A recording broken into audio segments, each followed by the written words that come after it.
এখন আমি এমন গুরু ধরলাম যিনি কি গুরু? নারী গুরু, যার লোভ আছে, লালসা আছে, বিষয়ে বাসনার প্রতি লোভ আছে, যৌনমোহের তাড়না আছে।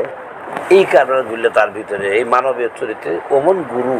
তিনি কিন্তু গুরু, হ্যাঁ, আমি তাকেই মানি। তিনি কি গুরু? নারী গুরু। নারী গুরু। আমি যদি কোনো পুরুষ গুরু না পাই ততদিন নারী গুরুতে থাকবে। পুরুষ গুরু ব্যতীত মুক্তির কোনো সুযোগ নাই। তাই কোরআনে আছে গুরু বদলান যায় 4 বার।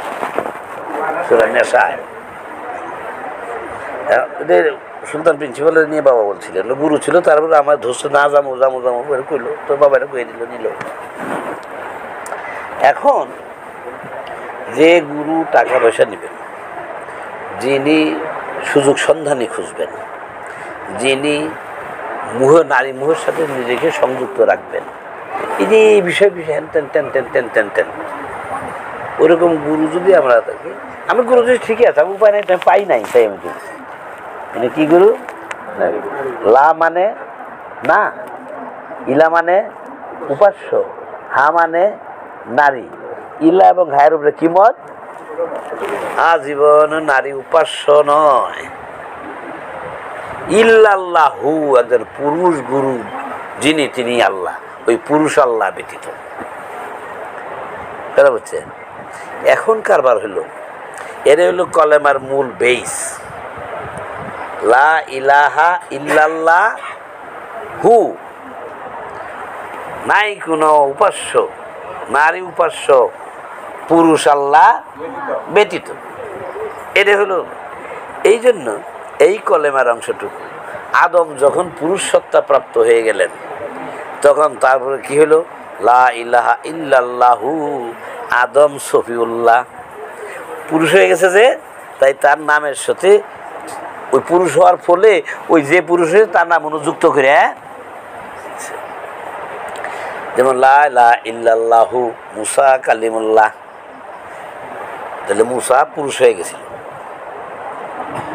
লা ইলাহা ইল্লাল্লাহু ইব্রাহিম খলিলুল্লাহ, হ্যাঁ না? লা ইলাহা ইল্লাল্লাহু ঈসা রুহুল্লাহ, লা ইলাহা ইল্লাল্লাহু মুহাম্মাদুর রাসূলুল্লাহ। রসুলের ধারাবাহিকতা চিরদিন থাকবে। তার ওই আদর্শের সঙ্গে যারা থাকছে তারা রসুলের আলবা বংশধর, চিরস্থায়ী। ওই আলেমিন সিস্টেমগুলো এই ধরনের, বুঝছেন? এখন আমরা একটা সাইজ করেছি যে একজন মহাপুরুষ বা তার স্বীকৃত প্রতিনিধির নিকট কেউ আত্মসমর্পণ করবে। আত্মসমর্পণ করা মানে কি? আমার আত্মার, আমার ইচ্ছার, আমি আমার মতো না, আমার সকল ইচ্ছা আকাঙ্ক্ষা আমি আমার গুরুর উপরে সমর্পণ করিলাম। তাহলে আমার মতো আমি চলতে পারবো? এর নাম হলো কি? সমর্পণ। আত্মসমর্পণ করার সাথে সাথে আমিত্ব আর থাকে না। Selfish must be completely adjusted to the will of Almighty Allah. আল্লাহর ইচ্ছা শক্তির কাছে আমি আমার আমিত্ব। এইভাবে আত্মসমর্পণ করলে আমি কি হইলাম? মুসলমান হইলাম। কাহিনী মুসলমান হলাম আমি কি? লা ইলাহা ইল্লাল্লাহু মুহাম্মাদুর রাসূলুল্লাহ কে মুসলমান হলাম? এটা না, আমার আমিত্বের সমস্ত কিছু আমি যার, নারী গৃহ পুরুষ গৃহ, আত্মসমর্পণ করলাম, আমি মুসলমান হইলাম, আমিত্ব বিসর্জন দিলাম। আমিত্ব বিসর্জন না দেওয়া পর্যন্ত আমার ভিতরে যে শয়তান, ওইটাই আমার আমি করে। আমি আমার, এটা কার? শয়তানের বৈশিষ্ট্য। তাই কোরআন আল্লাহ বলতেছেন, ফাইজা ক্বারাতাল কুরআন ফাস্তাইজ বিল্লাহি মিনাশ শাইতানির রাজিম। তোমরা যদি আমার ইবাদত করতে আসো,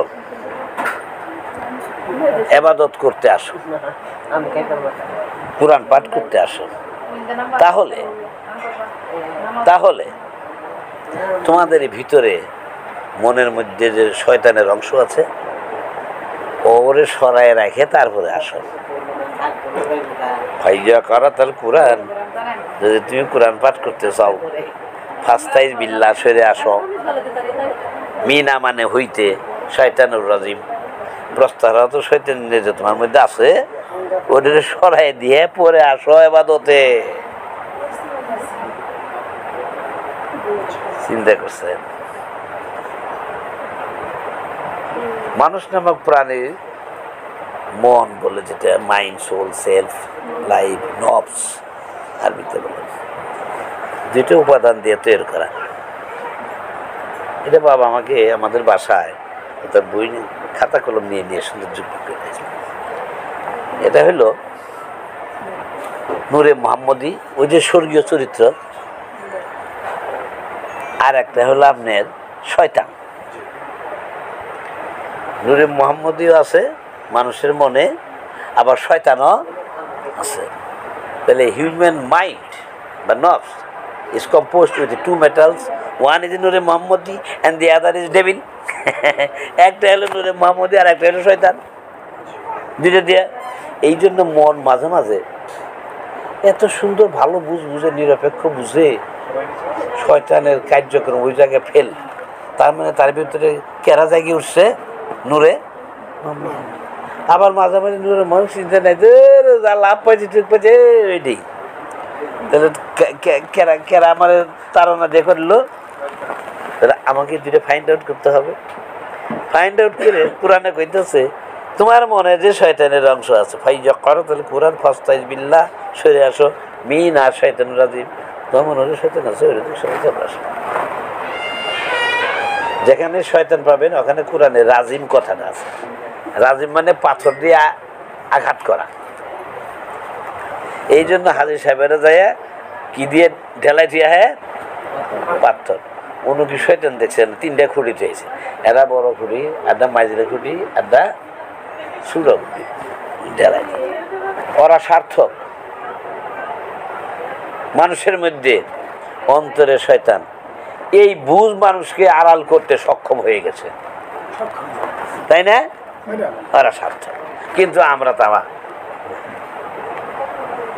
আমাদের মনের শয়তান থাকি। প্রস্তর আহত পাথর হলো তথাকথিত উন্নয়নের একটা প্রতীক, ইট পাথর, তাই না? দালান করা ঘর বাড়ি গাতে, আর একটা পাথর দিয়ে আঘাত করা। শয়তান আমার বিরুদ্ধে কাঠ কয়লা পড়াইতেছে বহুত, আমি মোমিন মাস্টার দিয়ে এই কামটা করাবো, বহুদিন ধরে ফিন্দি ফকির করতেছে। আমি সজাগ, তারপরেও লাগেই আছে, আমি সজাগ, তখন জায়গা আবার যখন আবার এই করতে করতে শেষ পর্যন্ত যখন আমাকে দিয়ে তাহা করাইতে পারিল না, তাহলে শয়তানের আমার পিছনে এত সময় দিল, এত সুযোগ দিল, এত কিছু খাওয়ান দাওয়ানের ফুন্দি ফিকির করলো, তাও আমার দিয়ে তাহা তার ইচ্ছা মাফিক করাইতে পারিল না। তখন ও আনন্দিত না দুঃখিত? কিরকম দুঃখিত? পাথর দিয়ে আঘাত করলে যে কষ্ট পাবো তার চাইতেও। এই জন্য শয়তান নাম এসেছে শয়তানুর রাজিম বলা হয়। সেটা মুলুকের 1 নম্বর বাক্যের মধ্যে এই ব্যাখ্যাটা দেওয়া আছে। তাহলে চিন্তা করে ওরা সার্থক। They have become successful to deviate human being from throwing stone to the devil. Instead of devil, they are throwing to pillars. তারা ডেভিলের না শয়তান না ঢেলে, কার ঢেলাইলো? পিলার খুঁড়ি দিয়ে। মানুষের মধ্যে এইটা প্রচার করতে, ইমপ্লিমেন্টেশন দিতে, they have become successful. তারা কৃতকার্য। আমরা বিপক্ষে বলতে যাবেন ছেলেরে মা ছেলেরে নেবেলা। আসলেই যে শয়তানের বসতি মানুষের মনে মগজে, এটাকে বস্তুবাদী তিনি। কোথায় যাবে না? You can't go, you can't take. আমরা অল্প সংখ্যক মানুষ এটা ধরে রাখেছি।